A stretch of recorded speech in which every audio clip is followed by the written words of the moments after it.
Ciao a tutti, bentornati. In questo video vi voglio far vedere come faccio la legatura dei pomodori.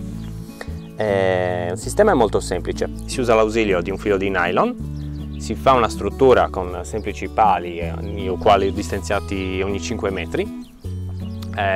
Dal palo terminale passo un filo di ferro, questo è un filo di ferro da 2 mm mi sembra, che attraversa tutti i pali intermedi fino all'altro estremo.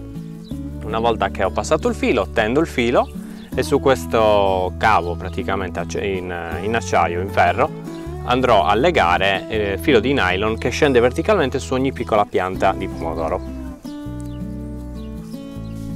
Tolgo le femminelle a mano o con le forbici.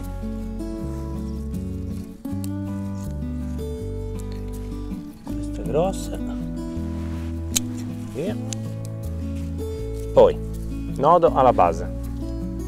Possiamo fare un nodo semplice, una gassa. L'importante è che non facciamo un nodo scorsoio, che quello va a stringere sul gambo ed è quello che dobbiamo evitare.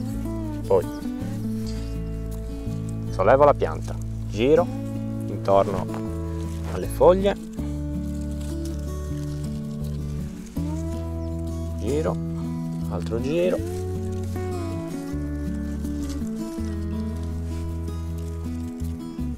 e ultimo giro.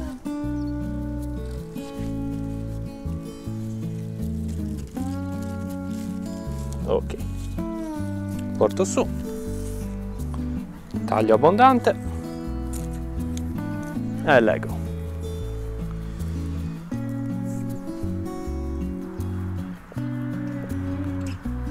Il risultato sarà questo: filare completamente perpendicolare. Il cavo possiamo andare a tenderlo qualora col peso delle piante tende a scendere. In questo modo possiamo intervenire anche se il filo di una pianta inizia a essere blando. Sfilando qui si scioglie il filo, si può riannodare più teso. Quando la pianta poi crescerà si andrà a controllare il gambo dove si trova e si farà un secondo giro sempre sul filo senza bisogno di mollarlo.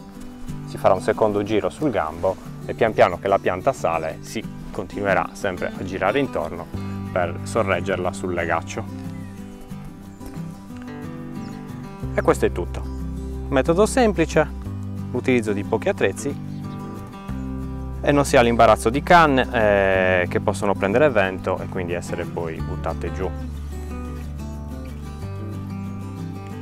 In alternativa, se non si vuole usare il nylon, si può usare anche il filo di canapa grosso, che è comunque biodegradabile. Alla fine dell'utilizzo si può tranquillamente tagliare o lasciare sul terreno. E per questa volta è tutto. Se vi è servito il video lasciate un mi piace e alla prossima. Ciao!